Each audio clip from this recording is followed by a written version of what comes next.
Okay, I hope you guys are doing okay. I cannot see you, but hope you guys are doing okay. Let me just review the 2019, and if you guys have any questions about midterm number 2, we can talk about it tomorrow in class. And so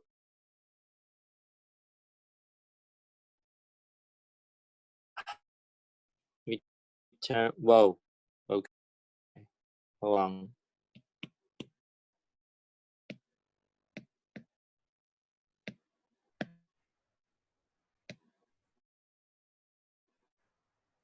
Okay. The midterm number 2.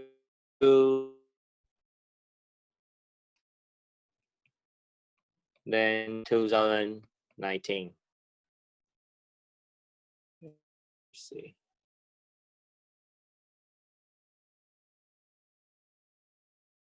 And then A, number 1.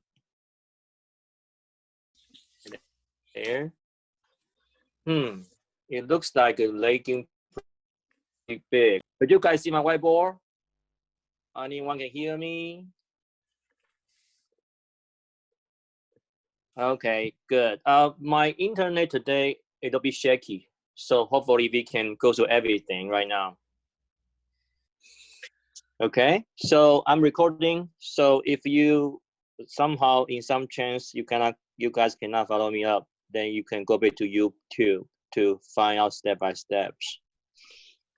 Okay, anyway.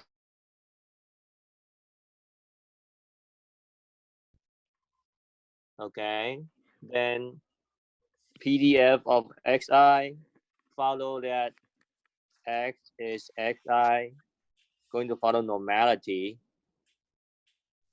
Okay, the normal, the mean is alpha plus bxi. Okay, then the variance be sigma square.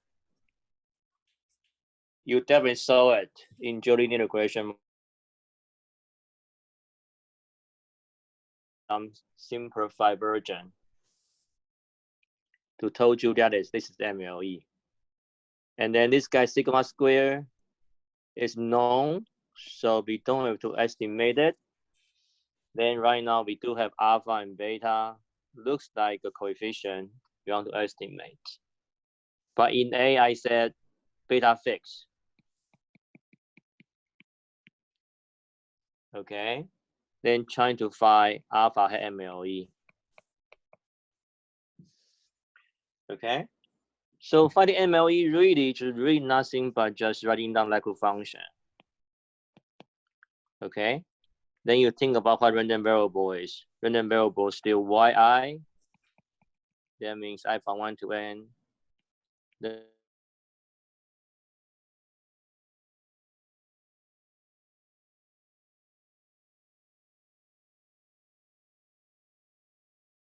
It's really nothing but writing down normality then. 2 pi sigma square exponential minus 2 sigma square, then yi minus, okay? This one's supposed to be mu, then square, right? That's our usual way of writing normality is. But because right now this guy become mu, okay? Right now mean become my alpha plus beta xi. So right here, instead of writing mu, we are writing that minus alpha minus beta xi, then taking square right here. Okay, it's the same drill then you actually taking your Laplace function to become log Laplace function. And then right here, it's you have some consecutive product become summation.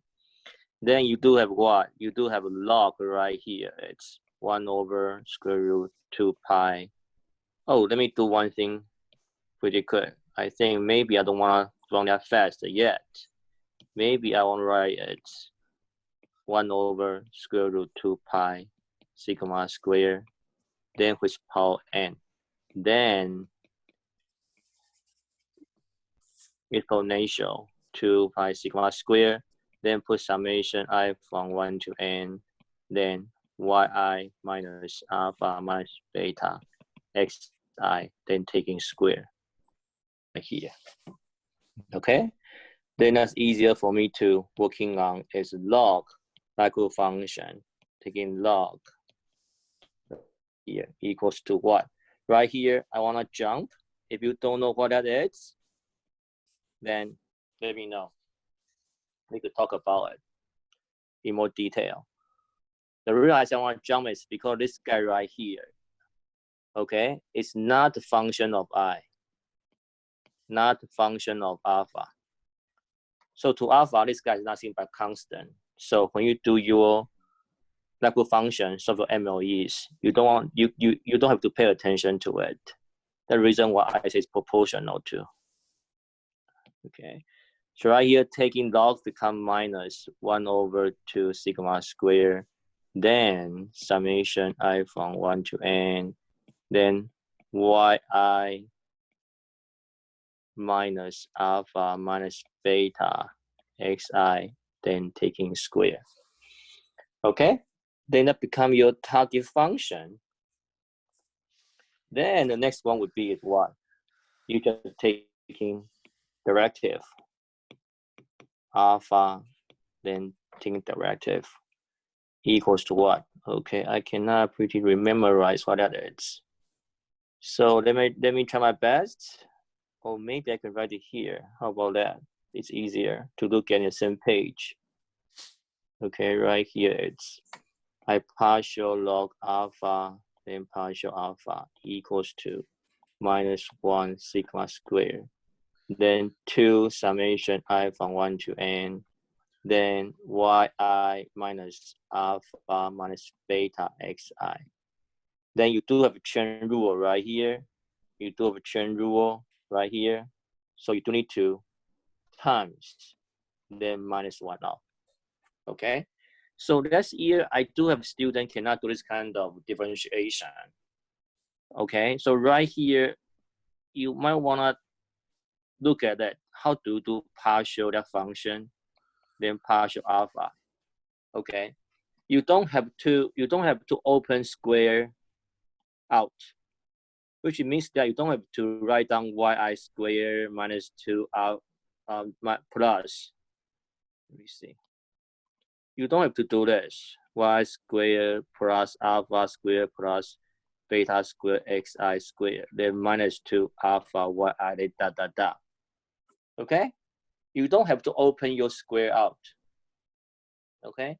Instead, you need to learn this kind of skill. It's when they do the differentiation in this complicated way, you think a whole function, the function of alpha, then put down right here. Okay? As a 2 right here. When you do partial alpha, okay? The inside guy become function of alpha, then you do chain rule. Later on, we might need to do like beta things. It's the same thing as well. The chain rule right here. Okay? If that's just a 0, a lot of things could cancel out because it's times, so you don't have to pay attention to this. Minus, then, okay, then you don't have to pay attention to this as well. Then minus just cancel out, become positive. So that means at the end of the day, you will see this summation I from 1 to n. Then yi minus alpha minus beta xi equals to 0. Okay? By doing so, let me see. Okay, chat. Okay, so could you hear me well? Because some Jenna said my voice just relagging and cutting. Sounds good right now? Okay, I'm assuming that sounds good. So that means eventually right here it's you have summation I from 1 to n yi minus n alpha minus right here is beta summation xi equal to 0. So you move everything to right hand side or left hand side, then becomes summation yi minus beta summation xi. Then alpha hat right here become what? Y bar minus beta X bar. Okay, this is what the question is asking you. Okay, and then but in the meantime, you do want to check about your second derivative, alpha then partial alpha squared right here. Okay, then I want to skip that. You guys can working on it. I think it's really straightforward to you guys. Okay, eventually you will find out that it's very, very obvious right here. The answer is what? Minus n divided by sigma squared. Okay, that's really obvious about this guy is smaller than 0 because this guy positive, n positive, then minus term right here becomes smaller than 0. So that means we are solving alpha really straightforward. Okay, maximize Laplace function, and then trying to show that the second derivative is smaller than 0, and you get this guy is alpha hat y bar minus beta X bar as MLE. Okay, so that is A. So in B, let me see what I have right here. In B, saying alpha is fixed. Okay, so that means right now, if I fix my alpha at this point, y bar minus beta X bar. Say if alpha equals to this guy right here, then show that beta hat MLE.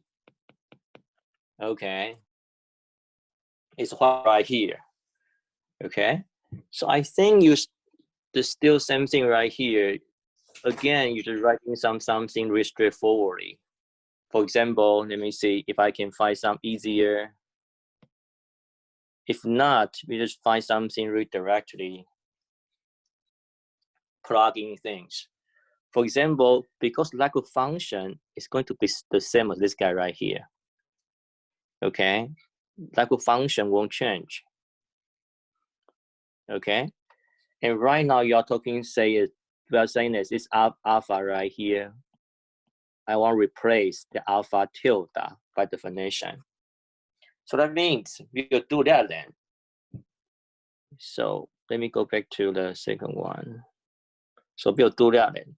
That means beta right here equals to 1 over square root of 2 pi sigma square exponential, then minus I from 1 to n, then yi minus alpha. Alpha become, let me see, alpha become y bar plus beta xi.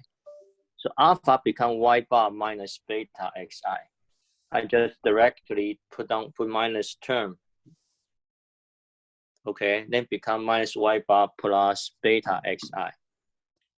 Okay, then this is alpha, then this is minus beta xi, its original mean.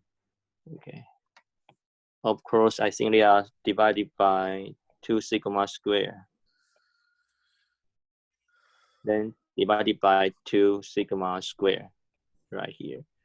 Okay, then going back to check.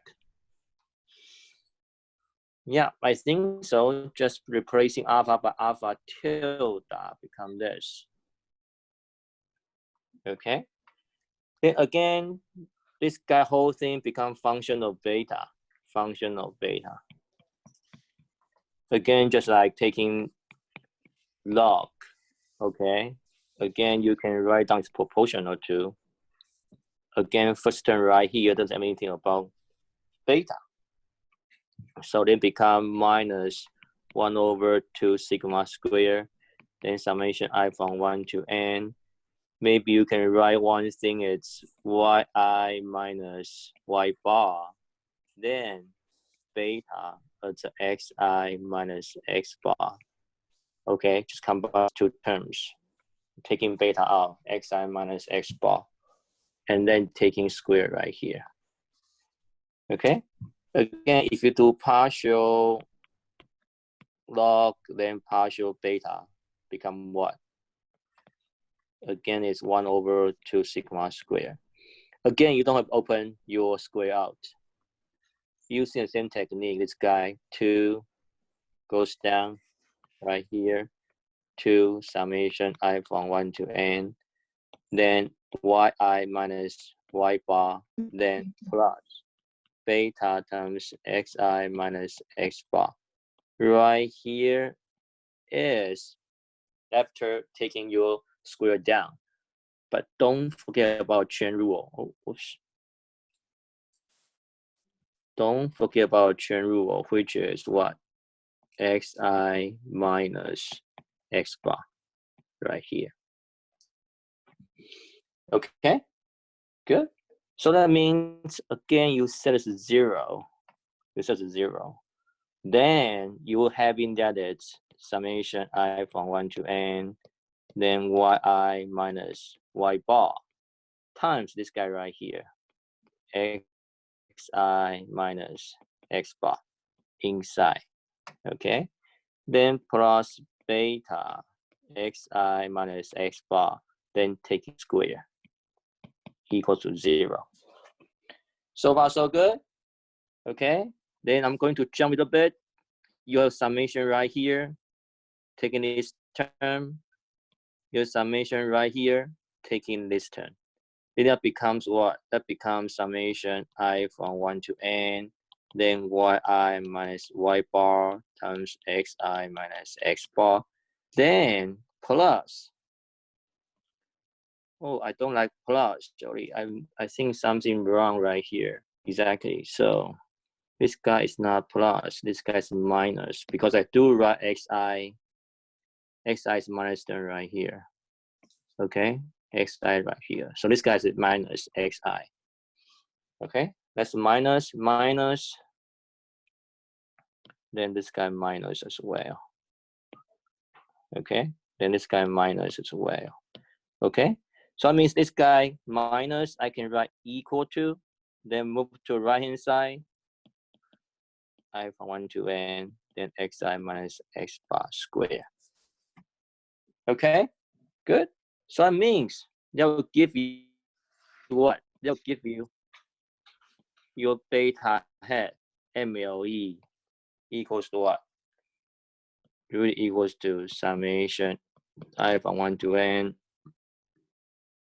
then yi minus y bar, then xi minus x bar divided by summation I from 1 to n, then xi minus x bar, then taking square. Okay, so this is the answer. Okay, of course, you're working on what? You're working on your second derivative. Okay, again, you'll show that it's more than 0. So that your beta hat is a maximizer. The point is, looking at this denominator, looking at the denominator of this answer compared to answer I showed you, okay? You look at the B's, what's the difference?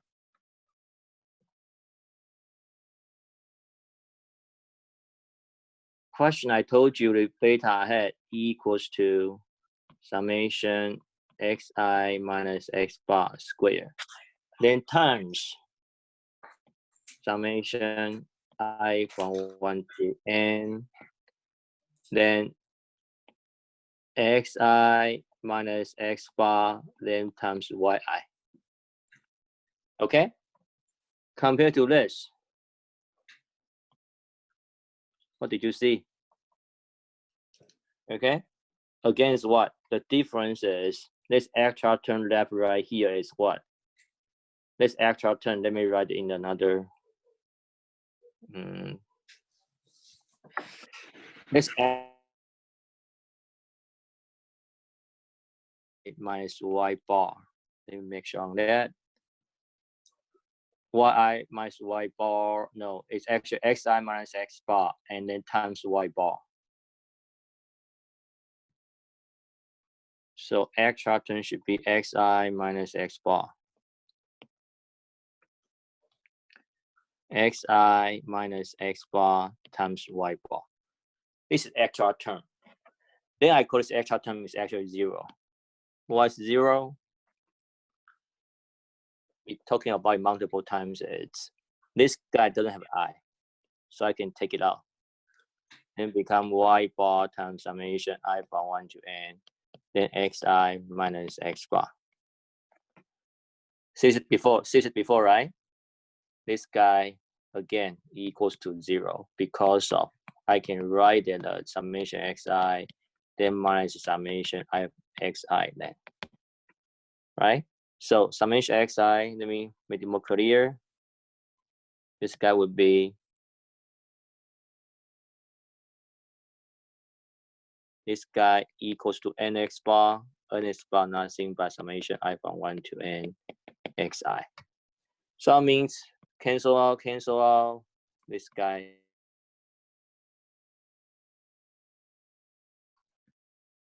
Even though by derivation you get this answer,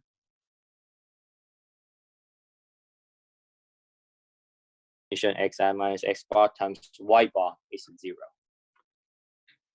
Okay, so A and B, any question?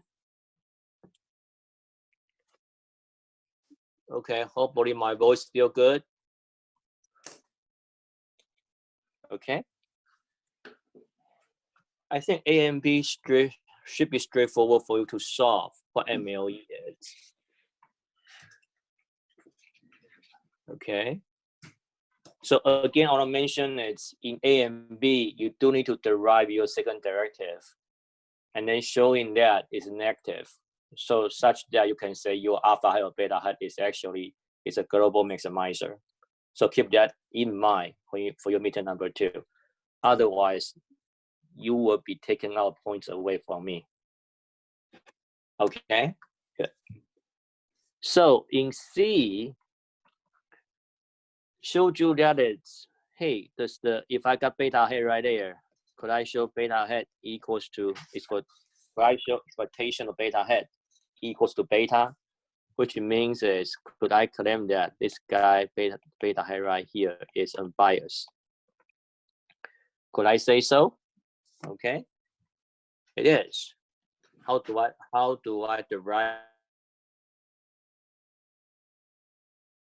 Okay, so the reason I say straightforward, it's you just write down what the beta hat definition is.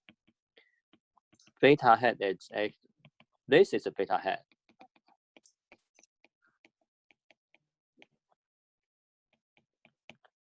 Okay, this is a beta hat. Based on the answer I give you in B. Okay, then you tell yourself inside this guy right here, who is random variable. Okay, in regression or even in the question itself, I told you that xi is okay. Then that simplifies a lot of things because xi is the fixed values. They are not random variables. Only random variable right here is what? This guy yi right here. This guy yi right here. Okay, so that means that told you that it's bunch of guys right here are constant. Okay, to expectation. So that means I can actually pull out summation I from 1 to n because they are constant. To them, nothing but constant, you can take that out. And then you could put expectation inside our summations.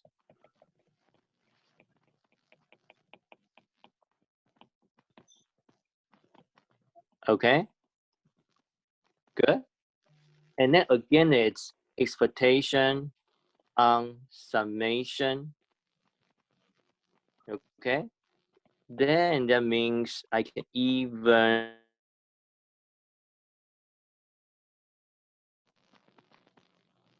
then become summation I from 1 to n xi minus x bar. And then what?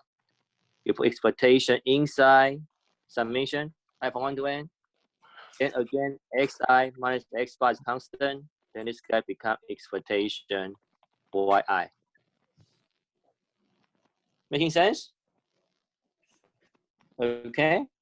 Then let me put it right here. Okay. Then what? Then I just plug in.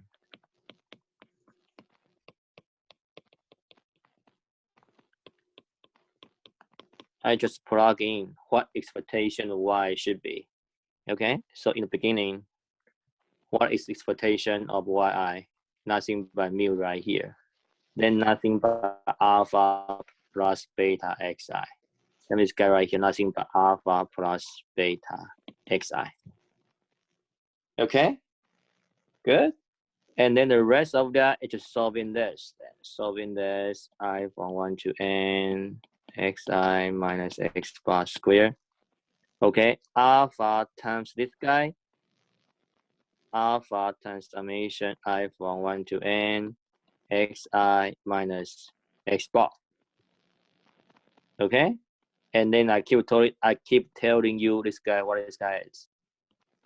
Nothing but 0, right? Right here, nothing but 0, isn't it? So, pardon me on that. Then I will take this guy out.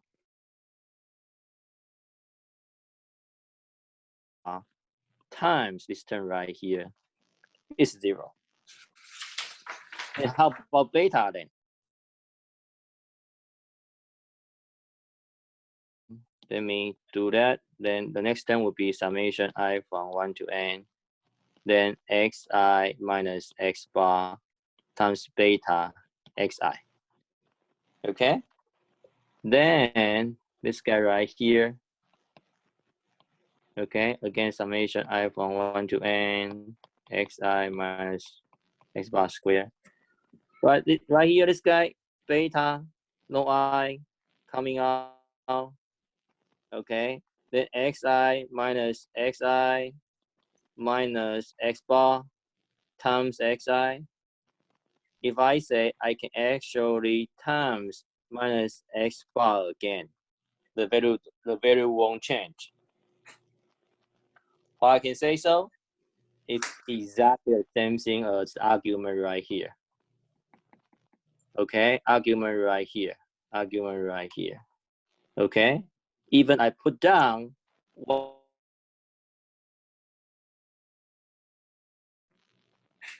Okay, so that means if you don't get it, maybe I can write this in an easier way. Is I say beta, right? Beta can take it beta out. Then summation I from 1 to n, then xi minus x bar, then times xi, right? Straightforwardly. Okay. Then that means if I write it down as minus x bar, right? Basically, what do I add? I add minus x bar, then times summation xi minus x bar, right? So supposedly I need to plus something big right here, okay? Right here, I need to plus x bar times summation I from 1 to n, then xi minus x bar to compensate, right? But I do know this guy is right here is 0. So it means I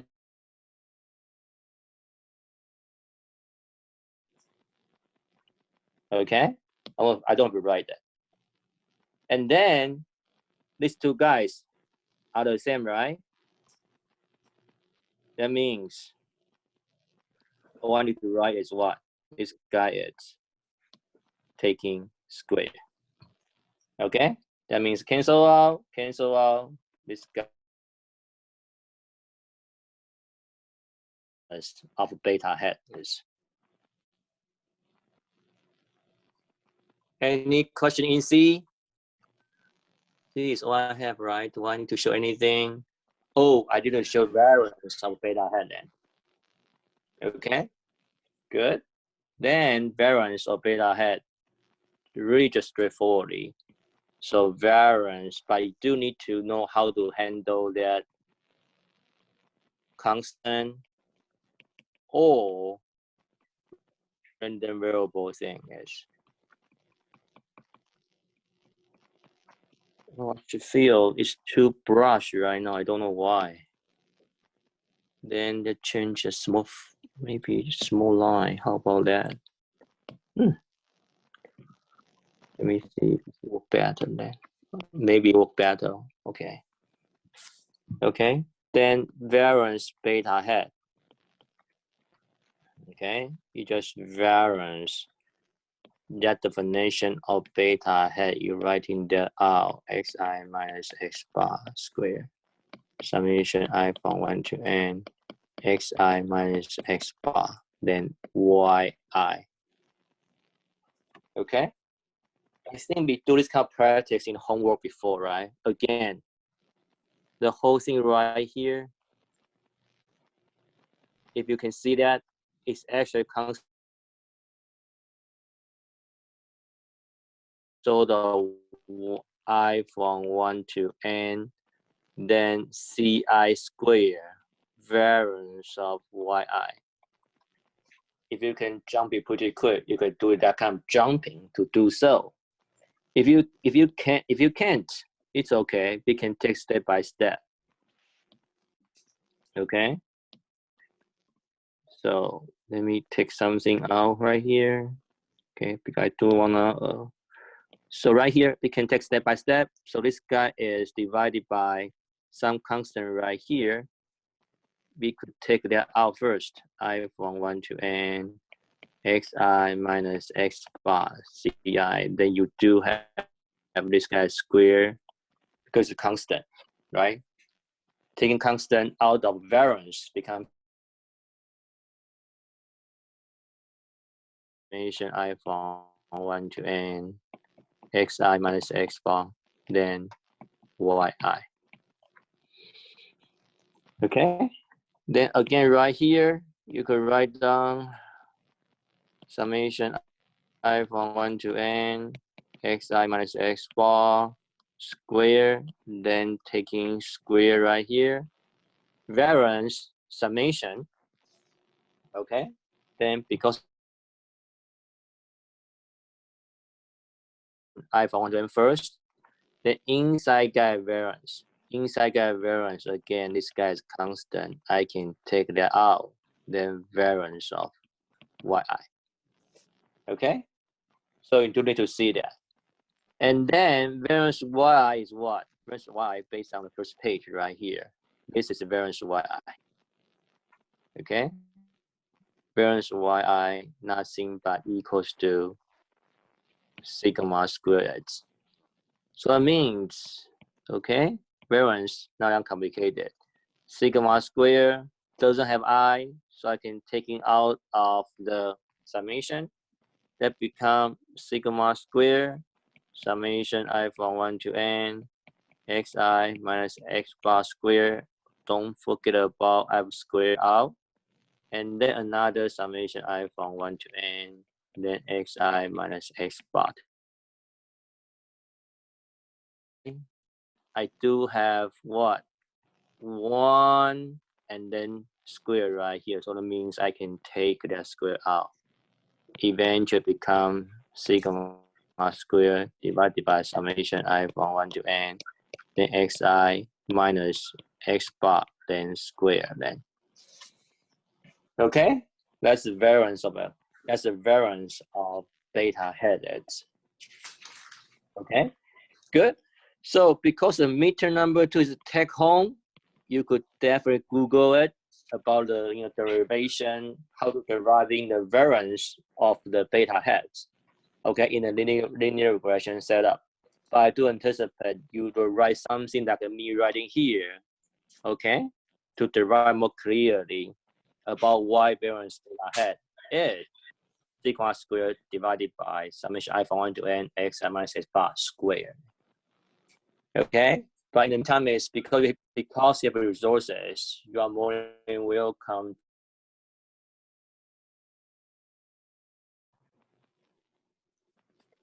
Okay, so let's see. I think so. Okay.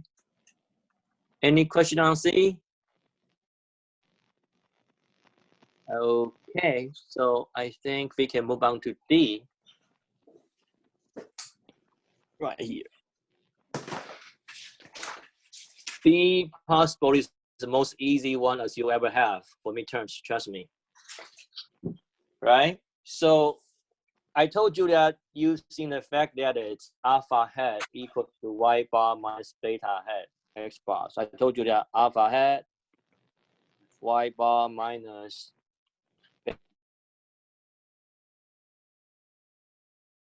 and then beta hat right here is two guys.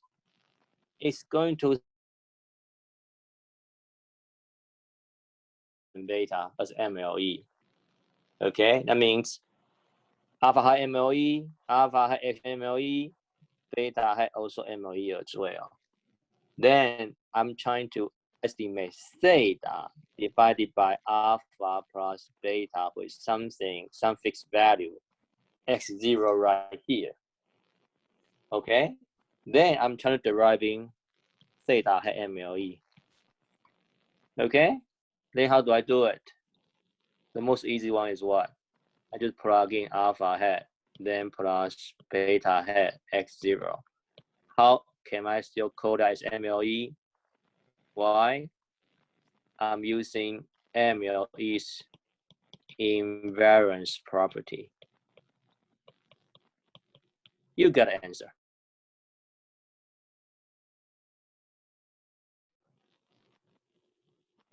Okay, sounds good.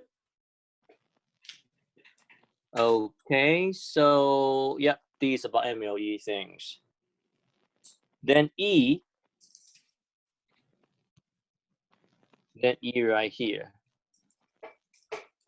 Okay, so E right here, if eventually I can writing down as theta hat is what? Theta hat is y bar plus beta hat x0 minus x bar.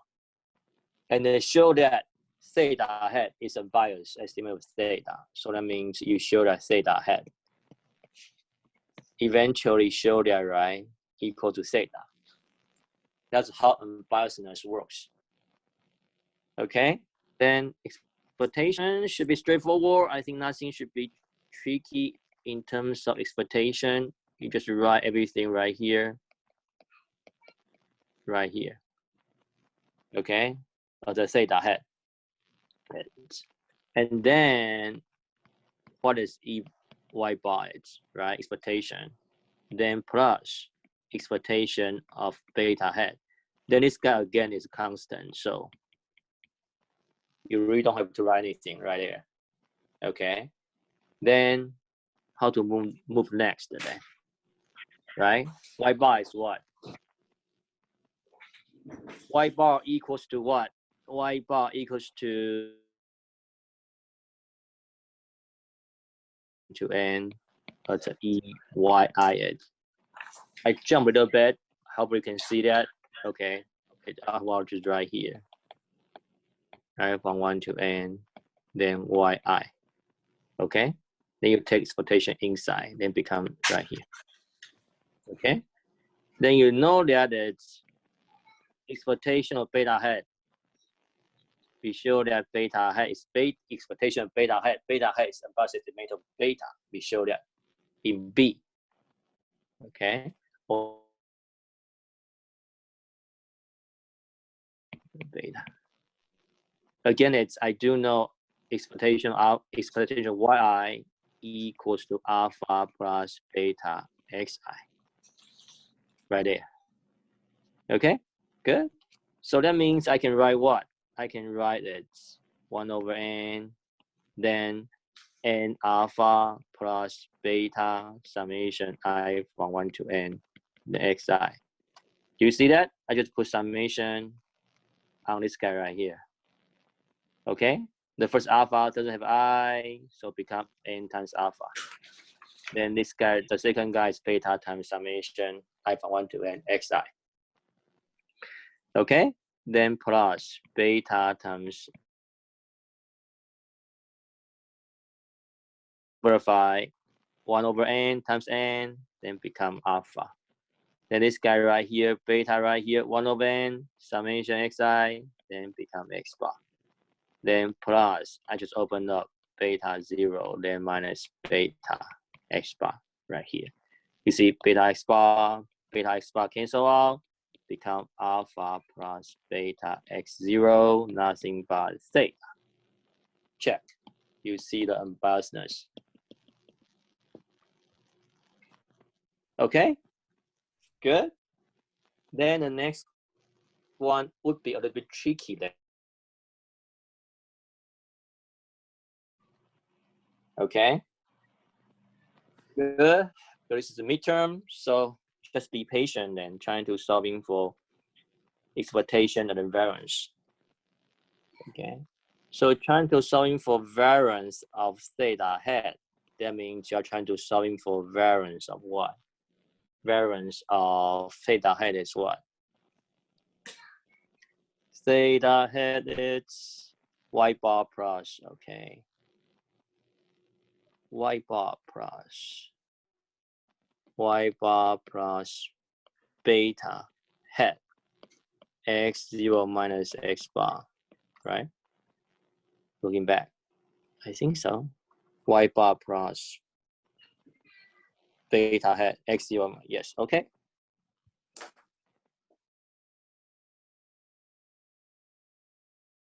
The reason I say it's some kind of annoying is what? You do have two random variables right here. Y bar, random variable, function of y to yn. Beta hat, also random variable. Okay. Then if you have random variables summing together, you do need to pay attention to. Pay attention to what? Covariance. Which means that is, I can write this is variance, the first random variable, y bar. Okay? And then also a second random variable, also beta hat, x0 minus x bar right here. Okay, yeah, I accidentally just put down right. I could jump, but okay, don't jump right here. And then what else? You do have your two covariance between y bar and then beta hat x. Deal with this. You do need to deal with covariance. Okay? And then a lot of times, I do find covariance is annoying. Okay? We could leave that out to see if we got better luck right here, but we do know what the variance of y bar is. Variance of y bar is what? Nothing but n, then variance of y1 actually. Okay? Pretty much the same thing as variance of y bar or x bar, right? Variance of x bar is sigma squared divided by n. So I could actually directly write this guy is sigma squared because variance of y1 is sigma squared. Okay? Then plus, right here variance, I can take constant now. x0 minus x bar, then taking square. Okay? Then become variance of beta hat right here. Then I do know variance of beta hat from previous derivation, right? I do know variance of beta hat, right? Okay, this is a variance of beta hat. Variance of beta hat. Then become what? Become sigma squared divided by, okay, again, need to memorize it. This guy right here become sigma squared divided by summation I from 1 to n, then xi minus x bar, then square. Okay, good.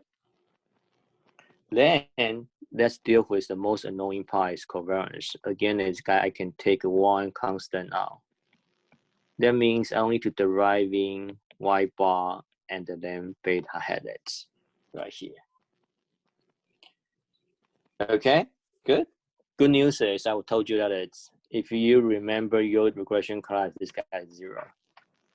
Okay, then how do I know that guy is 0? Actually, you should do your derivation.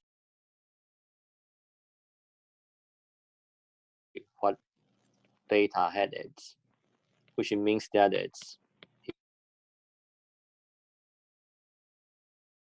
here. Summation I from 1 to n, then xi minus x bar.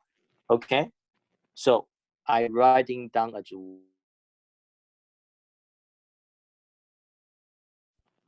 writing down as yi minus y bar, possibly easier for you to show that.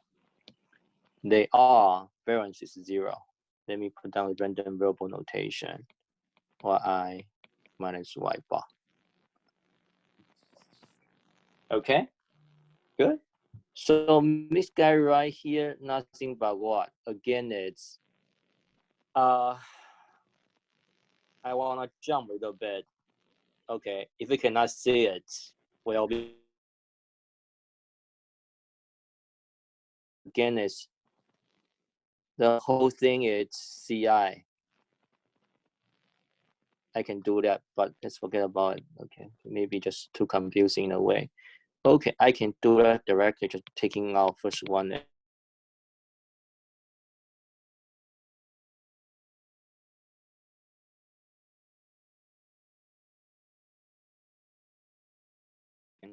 Then become covariance of y bar, then yi minus y bar.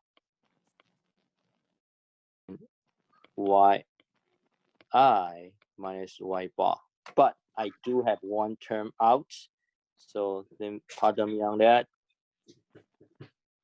I do have xi minus x bar right here I need to take care of. Okay, so again, covariance, let me see. Yep, I think so. Covariance of yi, then yi minus y bar. Okay, give me a moment to check that it's true or not.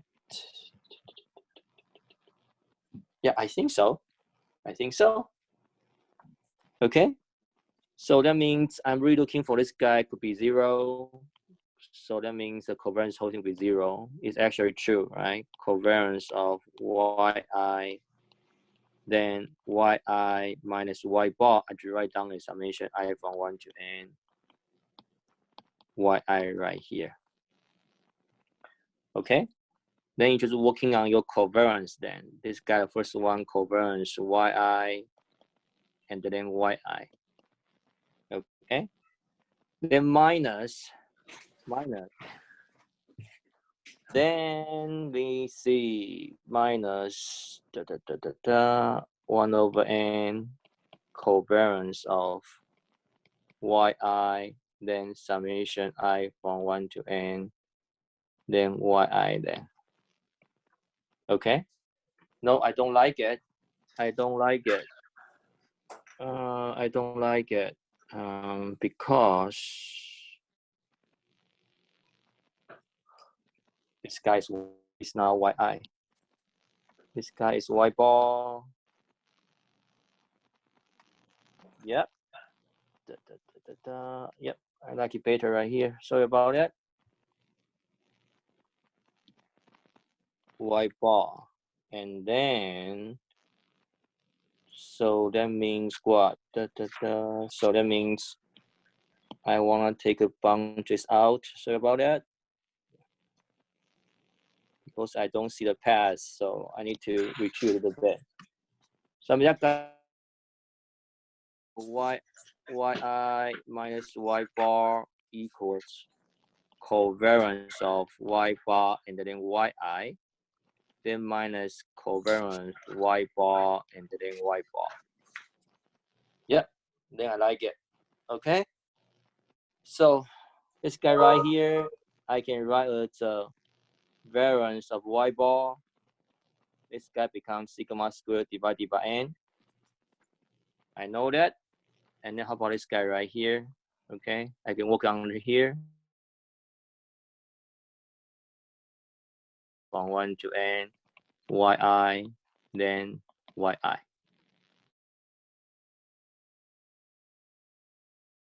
Summation 1 over n, this guy covariance between what? Summation yi to yi right here. Okay? In writing, I know it may be confusing, but you need to think about it. What is the case then? This guy become I from 1 to n. You do have your covariance of yi. This guy actually j then.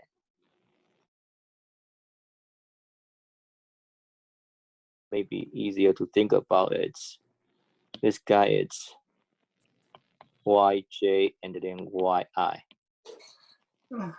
Okay. The reason for that is maybe, let's write it more straightforward way would be 1 over n, then covariance of y1 until yn, then yi. Okay. That means this guy right here in terms of covariance y1, covariance yi, covariance y, covariance of yi and then yj is actually 0 if I doesn't equal to j. Why is the case? Because of independence. Eventually, only turn left is covariance of yi and then yi, then become 1 over n, then sigma square. This guy is sigma squared divided by n, cancel out, cancel out. This guy becomes 0 then. Okay, so that means at the end of the day, it's variance theta hat equals to this guy right here. You don't have to further simplify. I think this one is good. Good. Any question on this? In number 1?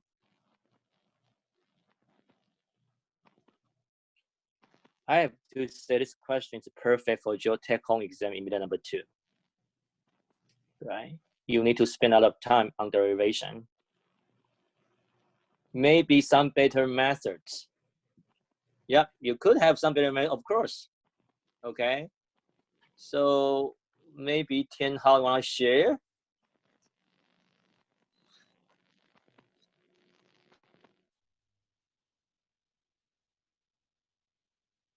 With y directly. What does that mean by plugging beta hat with y directly?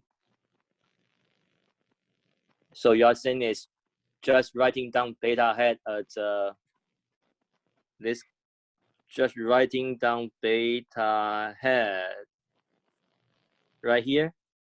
Yes, as a function of y. As a function of yi? Yeah, and then you we can separate each yi, just they're separate. Mm-hmm. Yeah, because beta hat is linear combination. Right. Right. And then y you need bar, to combine. Right. You need to combine with y bar, right? Yes. Then become single y's. Become summation I from 1 to n, then with single y's. Yes. Yep. I think it's doable as well. Okay. Yeah. Okay. Good. If everyone good on the number 1s, we can move on to number 2. Let me see what number 2 is. Okay.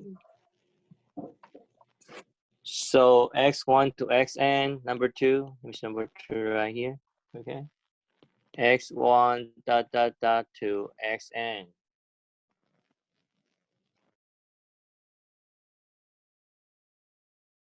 Your density function.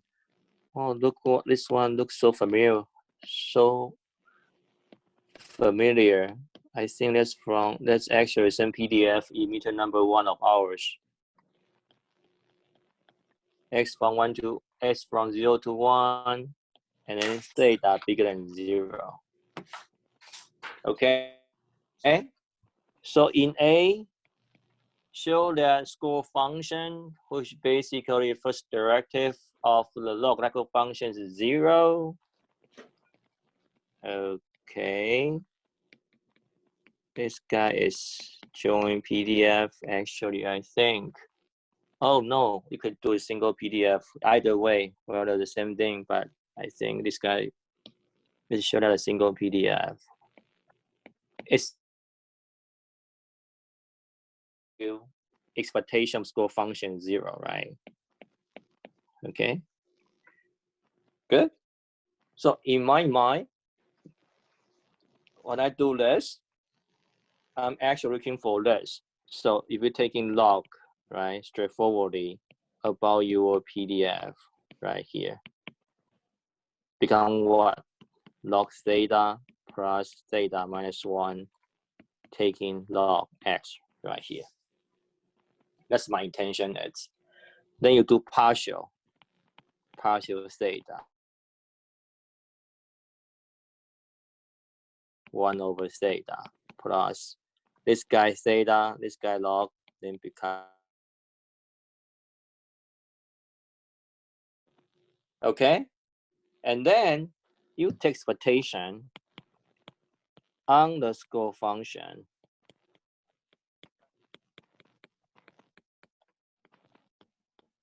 Just 1 over theta plus expectation of log xi right here, log x right here. Okay? I meant to ask how you deriving expectation log x right here. Okay? It's actually not that hard. Okay? Of course, don't write this, right? Don't write this. Okay? It's not going to be equal. By Jensen's equality, they are not equal. Okay? Good? You do what? I'm looking for one thing is you do know about y equals log x.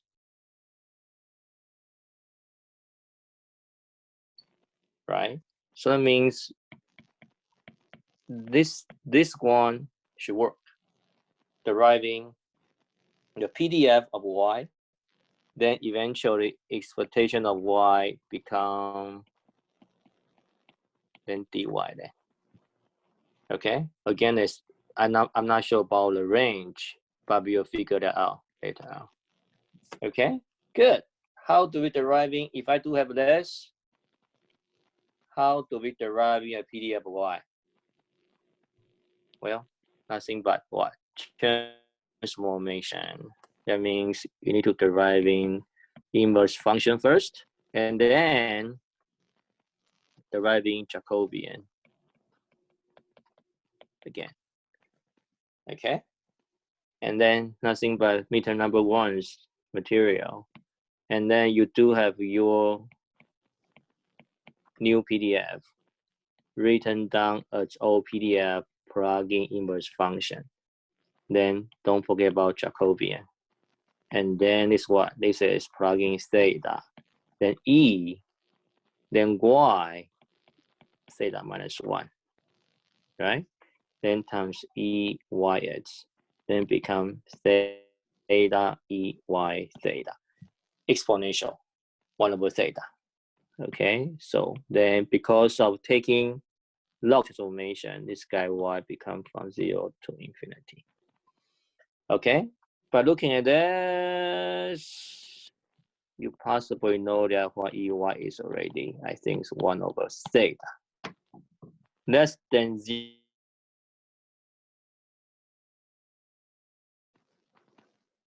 Why less than 0? Why?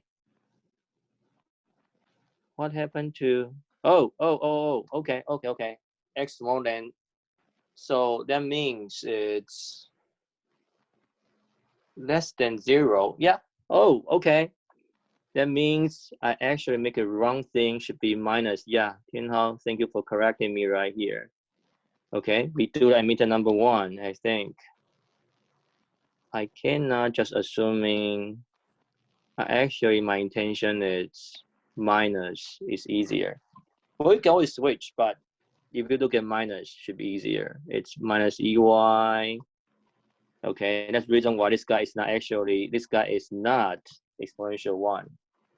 So dx dy, okay, minus then right here, and then minus, then what? Then this guy is minus, and then what else?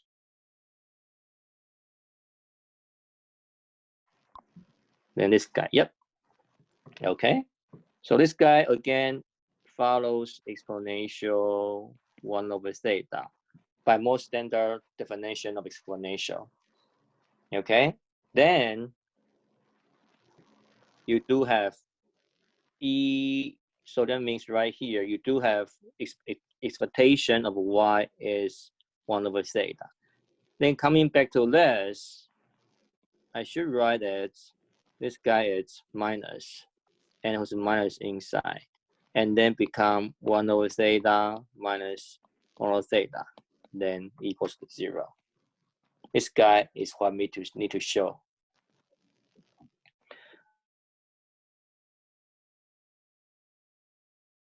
Good. So then, of course, you guys are smart. Smart guy would told me that is they are not even using what I'm looking for. Okay, they will say, how about do this? How about do that derivation directly without PDF? Okay, they will say, hey, how about doing this, right? I do have expectation of log function, and then times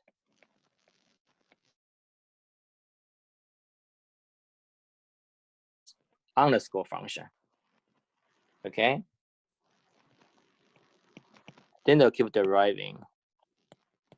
Okay, taking partial theta, taking on log, nothing but taking the inverse first, and then taking partial theta on f, then theta, right? That's what partial theta on log function is, right? Doing inverse, then part by this by chain rule, then taking about your PDF, right? Cancel out. They'll say, hey, partial dx. Okay, they will say, yeah, this guy partial PDF, the range didn't tangle together, so I can do what? I can do switch between differentiation and the integral, then dx. This guy become 1, then whole thing becomes 0. I prove. Well, yes, you could do that, but that's not what I'm looking for. Okay, you are doing exactly what the derivation of scope function is 0, the interpretation of scope function is 0 is. If you do this in midterm or in final, I'll give you my full credits. Don't worry about it. But I want to say this, it's not what I'm looking for. Okay. Scope function. I want to tell you expectation of scope function is 0 by a lot of chance, by any means. Okay. But of course, you still need to satisfy switch. If you remember, I told you in class. As long as your integral and then differentiation is exchangeable, okay, is exchangeable, then your expectation on scope function is going to be 0. Okay, good. Yeah, student do write this in my midterms. It really amused me, I have to tell you. Okay, good. So in B, really just deriving CILB, okay, Kerr-Model is going to show up. I can guarantee you that in midterm number 2, it's okay. I got chats a little bit. Can I direct? You are saying it's wait. You want deriving y? Oh yeah. Of course. You're just using taking log x then times PDF, then you x between 0 and 1. Sure. That definitely work. Okay. Okay, so CROB right here. Okay, so please pardon me on this. Keep writing on everything. You possibly know that already. Okay, you have score function and then theta.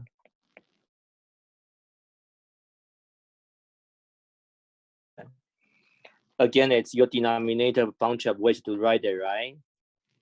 If it's RID, even better. I can write the denominator as what? I can write denominator, it's n times summation I from 1 to, no, it's not. I can write inside guy as a single score function, x1s given theta. Okay, but if you want score function, you want taking square, I need to be careful about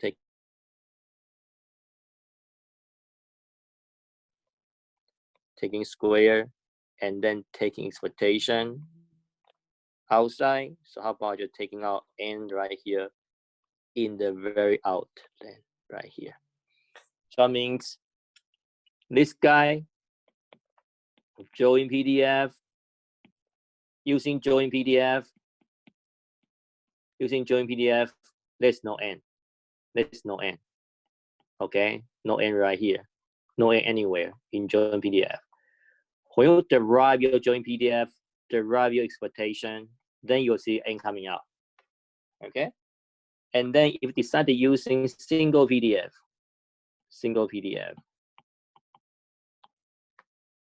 right n right here, only n. By any means, in our current level right now, when you see CILB, your denominator is always n. Okay, not n squared, not root of n, always n. If you turns out when you do your derivation, you found you have n squared, that means you use the wrong definition. Okay, even easier one is I can use what? Second derivative. Second derivative on the single PDF, and then if using second derivative, there's no square anymore. There's no square right here. And then, but don't forget about putting down as a minus term right here. Okay, either way, to choosing. Okay, no, nothing right here. Good. Okay, so I think this guy right here, you do see that.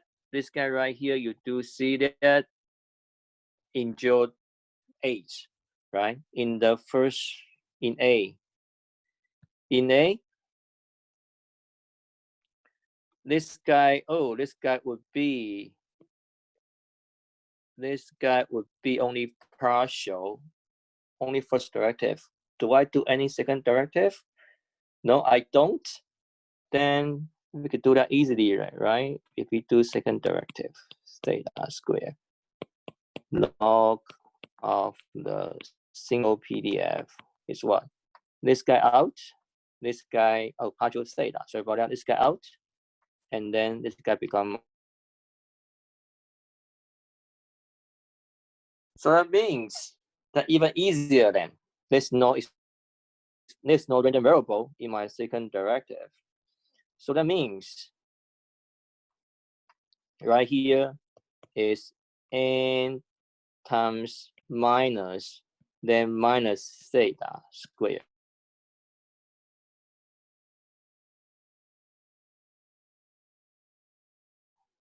Minus theta, minus 2 right here.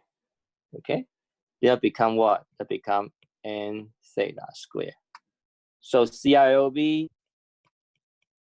eventually, I'm only looking for theta, pi theta, tau theta is theta. Oh, theta inverse. Okay, so that means tau theta is theta inverse. So that means d tau theta, d theta become inverse, then theta minus 2. Then, okay, so that means taking square becomes theta right here. And then you do have your denominator is what? N theta minus 2. So CLB become what? Then become n theta square. 1 over n theta square. Yep. Okay. This is the CLB. Do we need to justify? Hold on, let me see the whole comments. Do we need to justify the condition of using second derivative?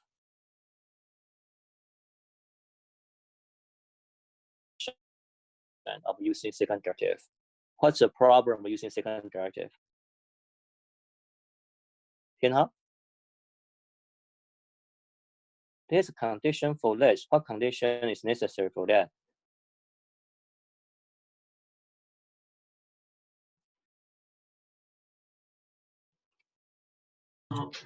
I'm sorry, wait a minute. Just right. So what do you mean by condition? Like for your slides, we have a condition that this party, if f satisfies the integration and derivation is exchangeable for the second one, then we have this. Let me see if I can. No, wait, why?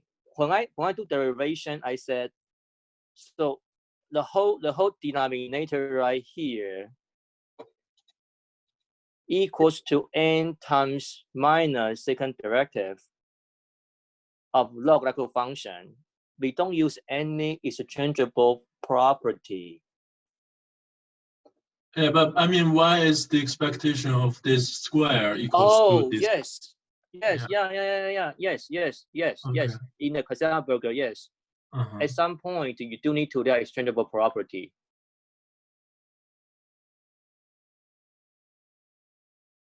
First one already, right? Right here. Okay, so yeah, formal answer. Yeah, I mean, you should mention that saying is a switchable, is exchangeable property. I agree. Then, right. But if you don't have exchangeable property, not even worth of doing CLB then. Yeah, so that's the problem. Yes, yeah. But so still, I mean, it's yeah. well, in If theory, you want to write I should really complete answer, yes. If okay. you want to be rigorous, yeah, you want to say so. But my point is, if it's not exchangeable, there's no. Sounds good. Okay. Yeah. Okay. So I hope so far so good to everyone. Okay. In C, then right now we are trying to working on what? U and VUE. Okay. Again, I keep saying the multiple times already. Finding U and VUE, you do need to look at method number 1 and method number 2 in my slides. Okay. Then one is working on WX. Is unbiased. Okay. But both methods, how about not saying so? Both methods need what? Both methods need to find what? Complete sufficient statistics. Complete sufficient statistics, not CCS. Complete one, method number 1, finding WX unbiased, finding TX, complete sufficient statistics, and you're deriving the expectation of the WX then given TX. That's the method number 1. Method number 2 is actually simpler. Okay. You either working on expectation of some function of the complete sufficient statistics. Okay. If I were you, I would try this first. Because I really don't know. I really don't know what general G could be. sometimes G could be complicated. I think the bios663 student know that. Sometimes G could be complicated, hard to find. Okay, so in 661, I think normally just try in this, finding expectation on the TX. Finding the fingers, I can find A plus B tau theta. Such that I just move A to the left hand side, B to the left hand side. Then I can claim that TX minus A divided by B is an U and VUE. Okay, good. So right here, for example, it's, okay, right here. So C is what? U and V, again, tau theta is theta inverse. Okay.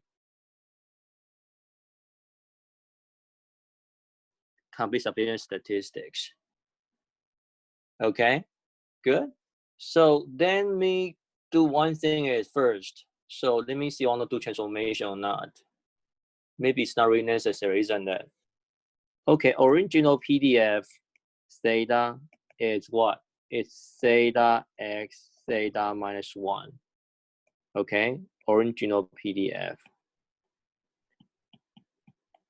Okay, so x and theta are not tangled together. So that means as long as I can claim this guy is somewhat, as long as I claim this guy is what? Somewhat is exponential family. Family, right? Family. Then everything will become easier. Okay? So that means I just need to find out it. How I can write this guy right here as a theta x theta minus 1. Okay? Maybe just write indicator function right here to the indicator range. How do I write this guy right here? Become exponential family then, right? Exponential family is what? Hx c theta exponential. Then what? W theta, then Tx. If I can write so, then it's, I said bunch of possibilities for Hx and then C theta. This guy Hx. Maybe. Okay. So much so good. I can call this guy C theta. Theta right here is C theta. Okay. I don't see exponential. Then I created one then. Exponential, then taking log on what? Original x theta minus 1. Everything remains the same, right? I don't see exponential right here. Then I created one, then using log to compensate.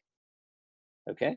Then that means eventually, okay, again, this guy could be my hx. This guy could be like c theta, then become exponential inside. Then what?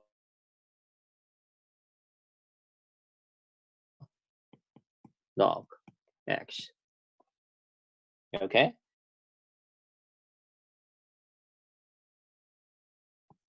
This guy c theta. This guy w theta. This guy tx. Okay. But based on our previous derivation, we do find out minus log x could going back to exponential, which means that it's, if I really put tx as a minus log x, I just put minus right here to compensate. I still can call this guy as a w theta.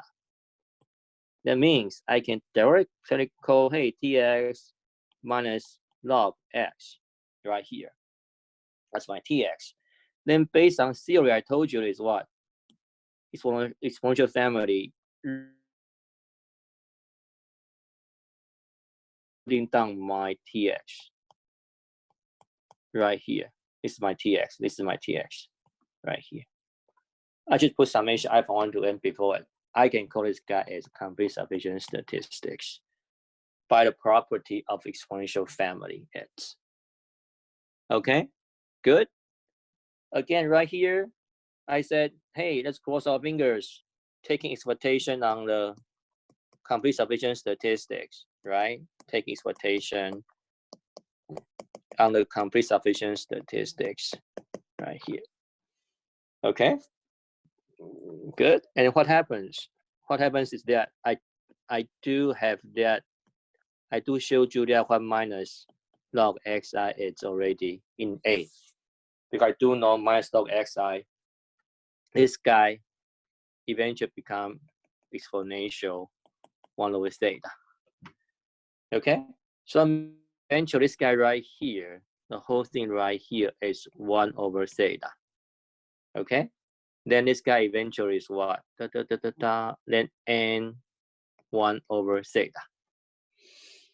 Okay, then because I call this guy as a tau theta, does this guy A plus B tau theta? If theta is 1 over theta, yes. A 0, then B is 1 over n. Okay, so B is n, not 1 over n. B is n. Then that means we move everything to the left hand of 1 over n minus I from 1 to n log xi, right? This guy's my tx right here. Okay, then equals to 1 over theta. Okay, good. Then sufficient statistics, then unbiased. So by doing this, I can using what Lehmann-Schaffer's theory to tell me that it's what? To tell me 1 over n, I just put minus term right here, then summation I from 1 to n, then log xi is the u and vue by Lehmann-Schaffer. Okay, and then I'm asking, okay, I said, does what? This is my estimator, it's minus 1 over n summation I from 1 to n log xi. If I read the right beam variance of the u and vue, I find. Okay, does that actually reaching that CILB? The answer should be yes, right? And then how then? How do we know that? That means, so please pardon me on writing this. Writing about minus log xi then. If I call y is minus log xi right here. If I call so. Okay. Then this guy nothing but y bar. Okay. Then this guy would be nothing but sigma squared divided by m by y bar, right? Then of course sigma squared is a general term right here. Then basically it's variance of y1 is. Okay. Then I also told you that it's this guy going to follow exponential 1 over theta distribution. Okay, that means y1 is variance.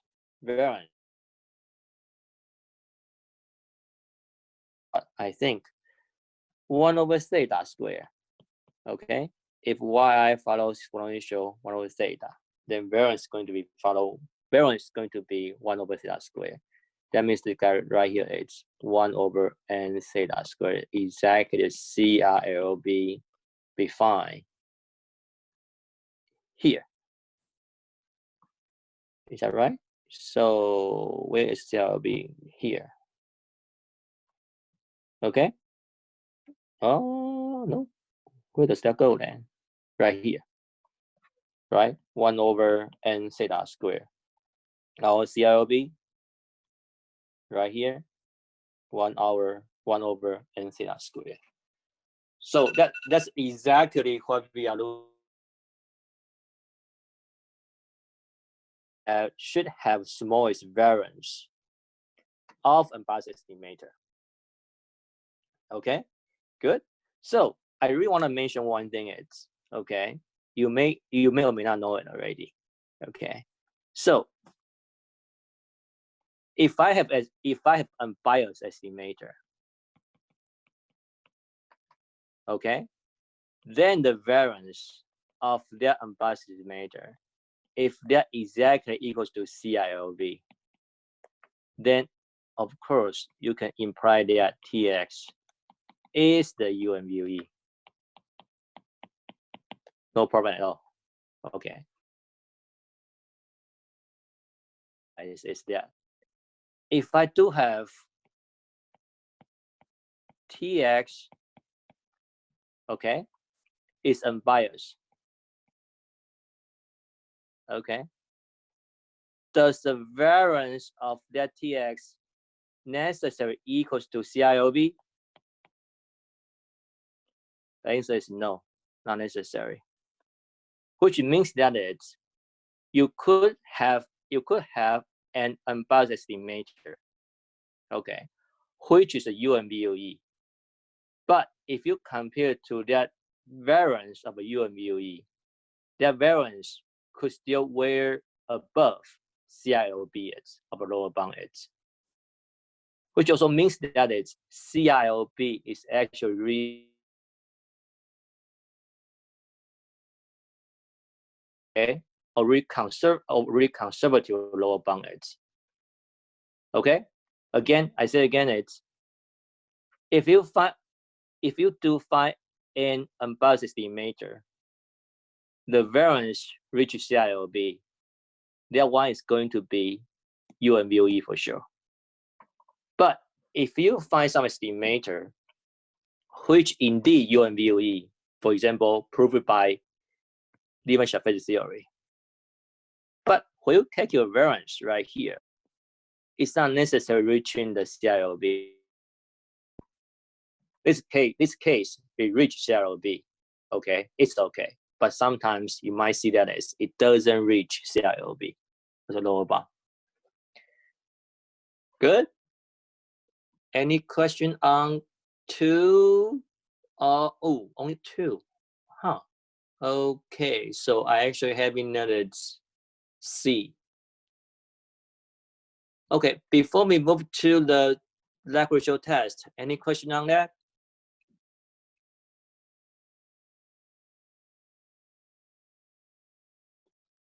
Okay, if there's no question on A, B, and C, I'm going to talk about another big concept winter number 2 is what?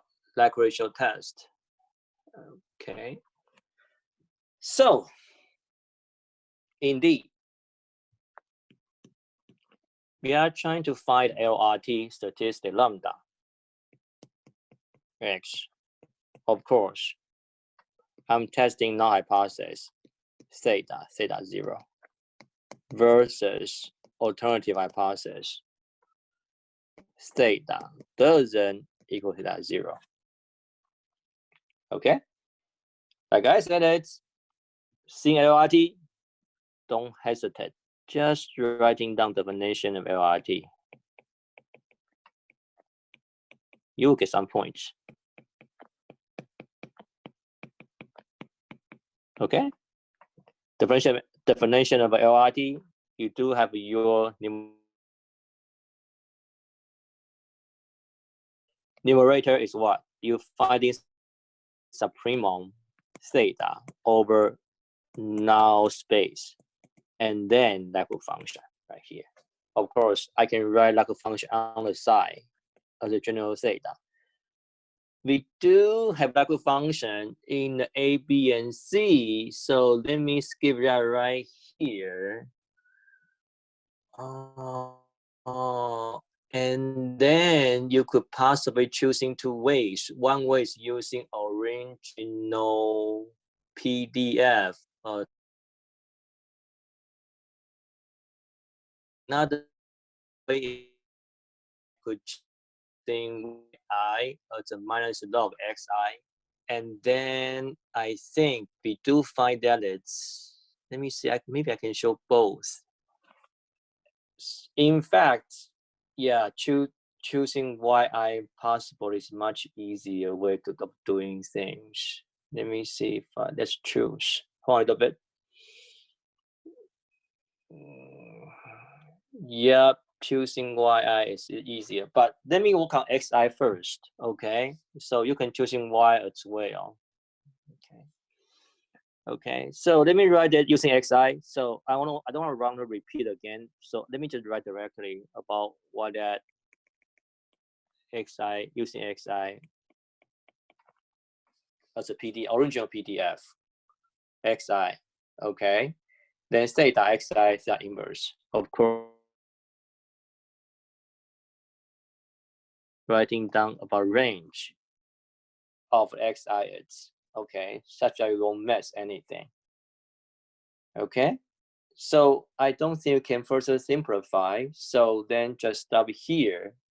Okay, good. Then coming back to that maximizer under null hypothesis, again, you might see me redo multiple times already. This is null space. Look at your null hypothesis. What do you see?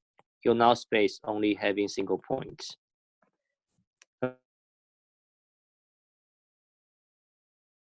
Actually need to find any like MLE, just plug in of your theta as a single point.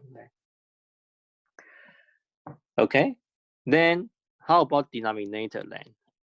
Okay, theta belongs to oval space right here. Oval space right here.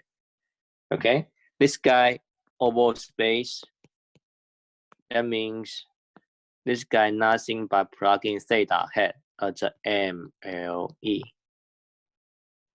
Okay, so I'm going to skip about the theta head MLE. It's right here. Okay, I think you guys in time on derived MLE, you guys handle, I think. It's straightforward, right? Just maximizing the local function, you can get MLE. Okay, good. So then this guy right here is what?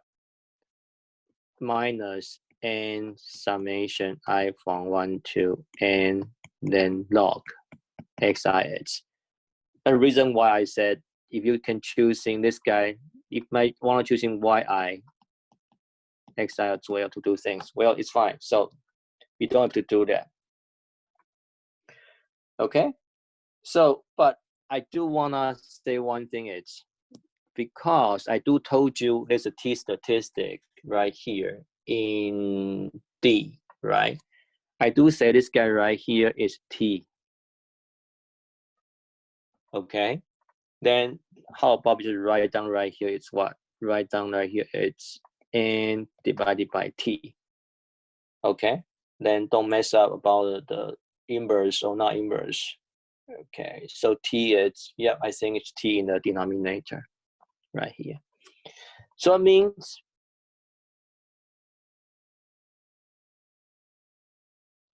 into where the theta is.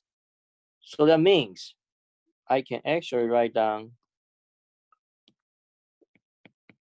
tx right here, lambda x right here. Okay.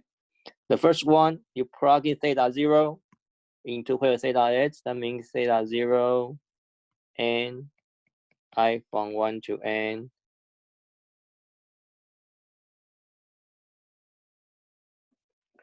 Okay. And then indicator function 0 xi from 1 right here. Okay. Another one is what? Another one is you plug in your theta head into the local function. It's okay. Good. You plug in theta head. I want to write t function and my t right here. So that means I can write theta t divided by a. Then right here is summation I from 1 to n. Then xi right here, it's n divided by t, then minus 1. Then indicator function xi minus 1 right here. Okay, Good. So right here, I know it's tricky, but it's actually easier to write what?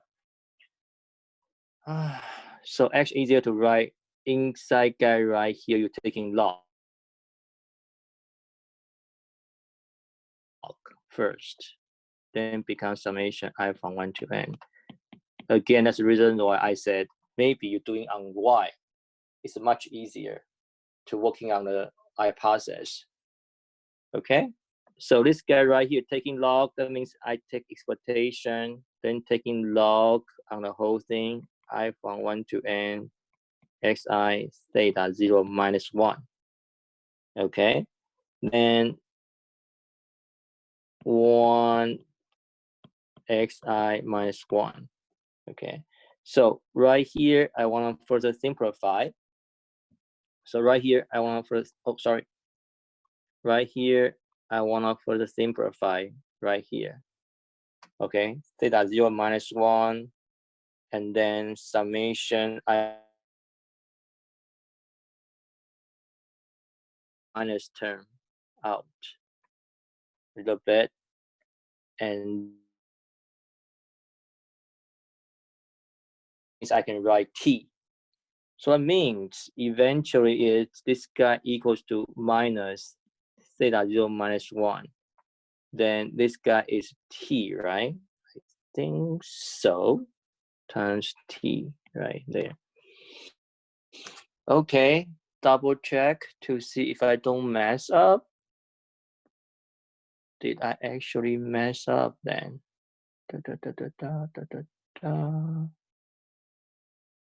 Okay, I will just do it. Indicator function. Yeah, what happens to indicator function then? Should be in the summation. Yeah, I think so. So that means you want to say, yeah, so yeah, it doesn't matter actually. Yeah, I'm trying to write the most solid way of doing things. Yep, I know. So well, I'm looking for trouble for myself. Actually using y much easier for everyone to see it. Okay, so how about I just don't write this. Okay, so that might be easier for everyone to see, right? And then okay, divided by t, I'll just do that again. If I mess up, I'll come back. So right here is what? Right here is again, I'm looking on the expectation, then taking log on the I from 1 to n, then xi n divided by t, then minus 1 right here. Okay, so then I can write this guy right here, exponential minus theta 0 minus 1, then t. I think. Okay, just careful. Yep. Equals to what? Minus n t minus 1.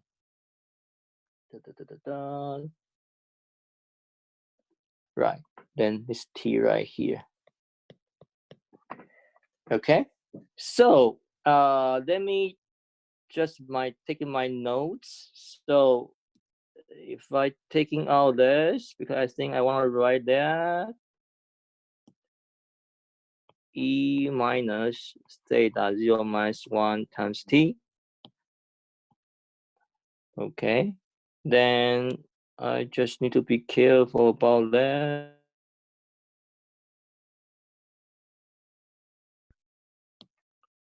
Minus n divided by t minus 1 t, I think. Okay, so that's the lambda x. Okay, good. Actually, so complicated, isn't it? Right? Again, I don't like in the way of I don't actually see what I'm looking for. So, but general idea would be that this guy may be wrong. I need to come back to double check it. Maybe wrong, maybe true. I don't know. Okay, I'll come back to do it. So that means, LRT, I told you this guy had too small than cut off C to reject null hypothesis. But again, it's if you do have that lambda x smaller than C,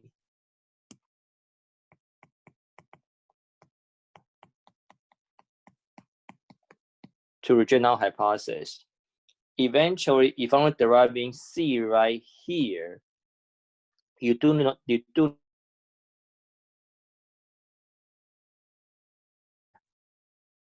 okay. So I don't think we have a way to do that for now. Instead, in class, I said, hey, if you don't know that about, you might want to looking for some equivalent region.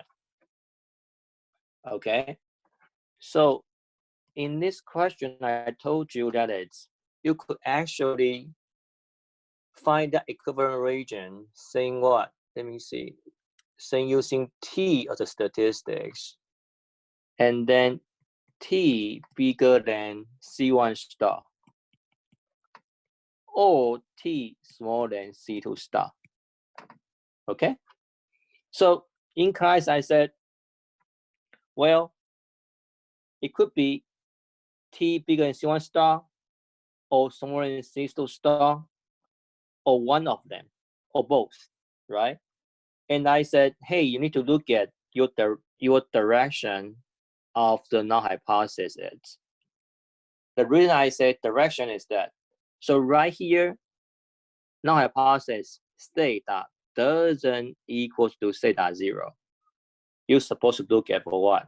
You're supposed to look at two tail, which basically it should be bigger than C1 star or smaller than C2 star.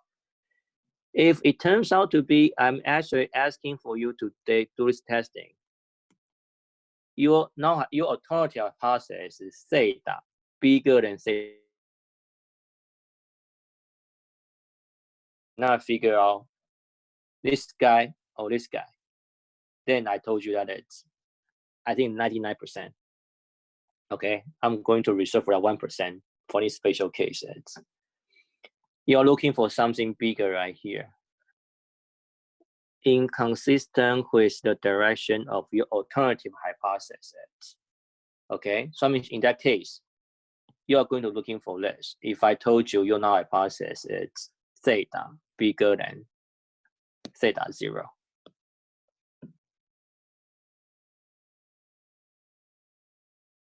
Likewise, if I give you something that's smaller than theta 0, then you're looking for what?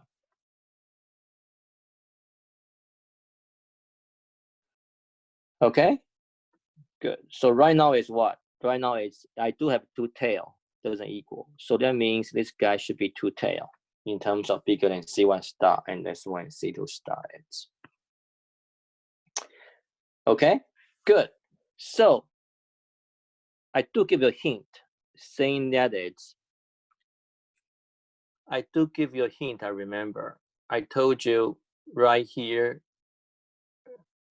Okay, I told you, wait, where's the hint then? I told you Tn times exponential, then minus Ct. Okay, right here. It's a concave function. Okay? I'm trying looking for actually from here to here. If it turns out I can actually write some constant right here before that. Okay. Or saying that is, if I can find a whole lambda, it's actually a concave function, which means that it's, if I can find something like this, right here, as a concave function, this is lambda. Okay, this is t. If I can find, or maybe I just write it here, maybe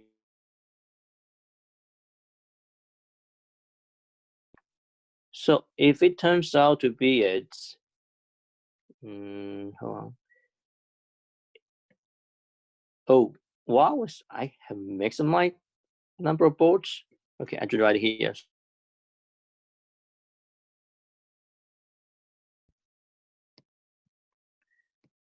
If I do have the lambda x and have a t function right here, if I can find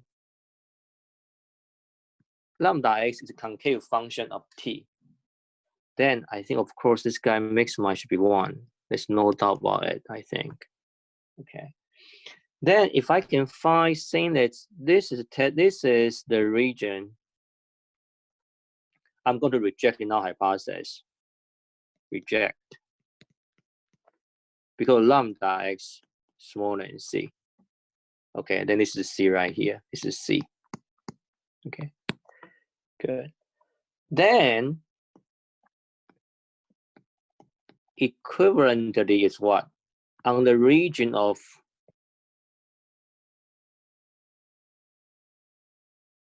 this region, lambda is smaller than c, actually mapping to this guy, t bigger than something, t smaller than something.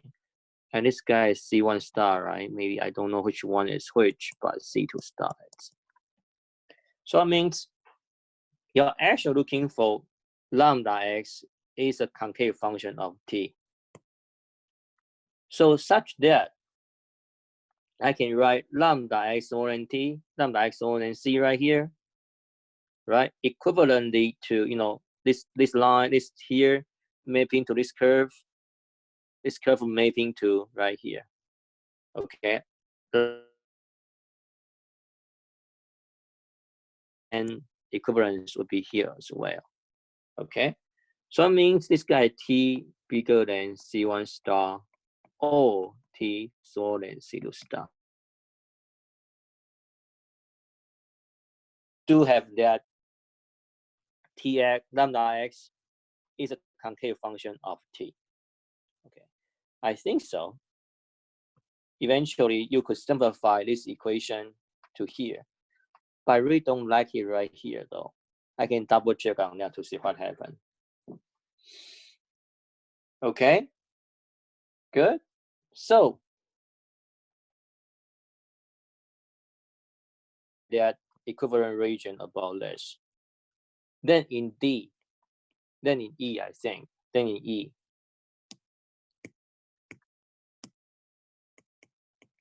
How I'm going to find C1 star and then C2 star then? Okay, easy, using alpha as type 1 error. Then by definition, theta belongs to theta 0. Then probability of a rejection region is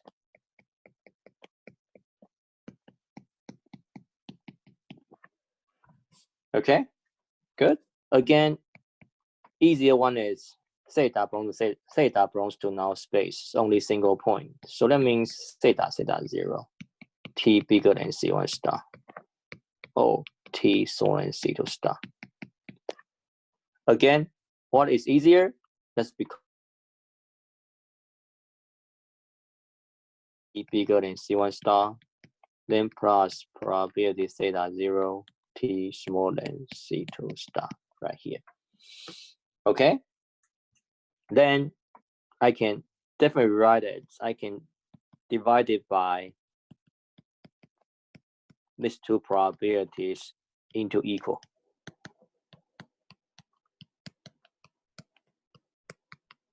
Right here. Okay? Then right here, do I know what t follows? I think yes. Right? So t is what? T is, again, it's t is minus summation I from 1 to n, then log xi. Okay. So we do know about it right here. We do know about, say, yi is minus log xi. We do know this guys follow exponential 1 over theta. Okay. Right now, t is what? T is summation I from nothing but summation of exponential. It's summation exponential, checking about the, you can check your, okay, I have double chats right here. What happens? Okay, I think it's previous one. So that means right here,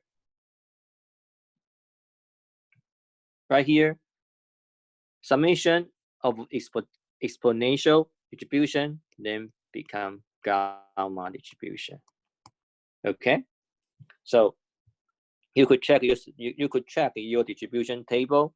What that is, this guy become n and then 1 over theta as a gamma distribution. That's about t distribution. So it means right here. Okay, so let me take this out. Okay, the reason for that is I do know about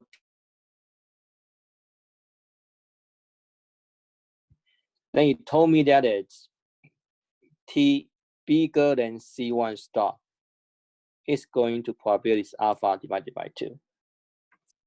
That actually told me that is what? C1 could be a quantile as a gamma distribution, and then with n and then 1 over theta up to alpha over 2x. So this is my quantile notation for the C1 star. So that means I can say C1 star equals to quantile of gamma alpha n beta 1 over theta, then 1 over 2.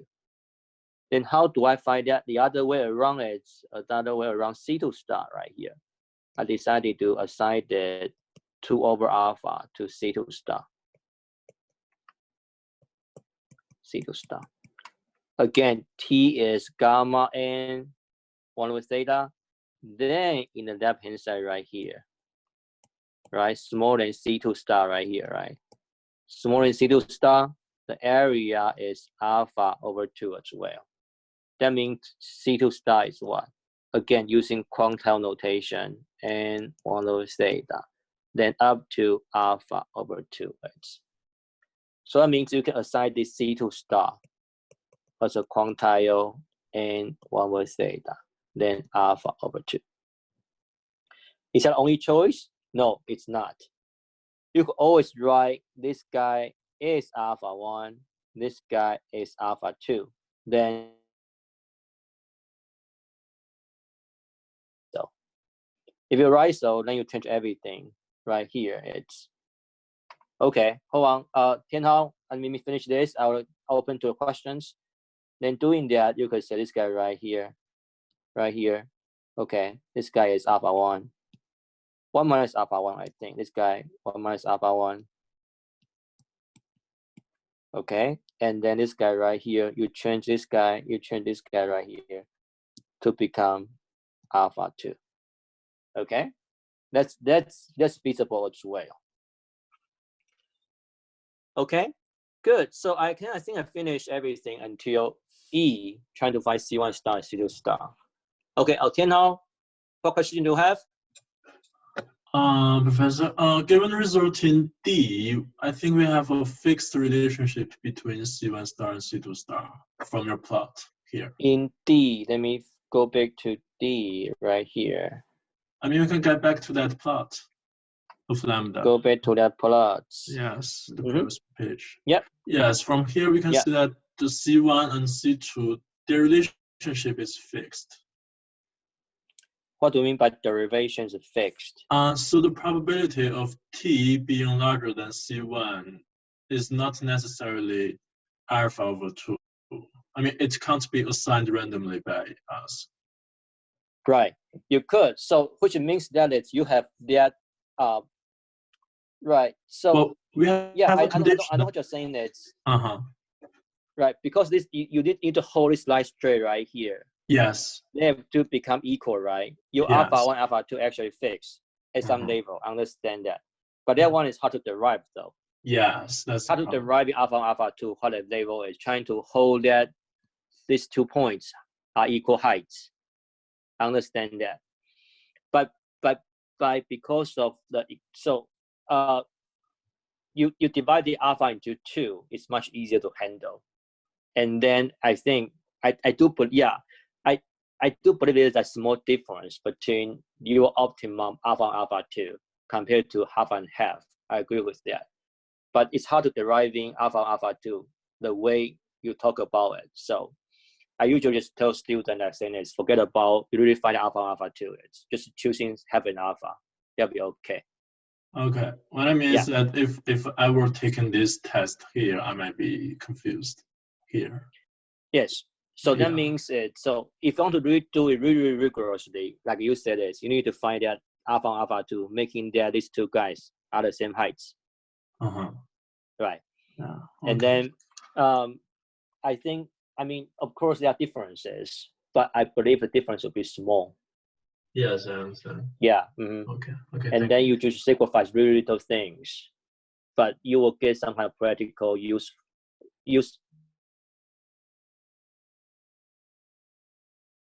in terms of deriving your LRT. Understood. Okay. Thank you. Yeah. Any question? So if there are no more questions, I can hang around about 5 minutes, and you can let me know if you have questions. Professor, may I ask some other questions? Hold on. Let me just stop recording.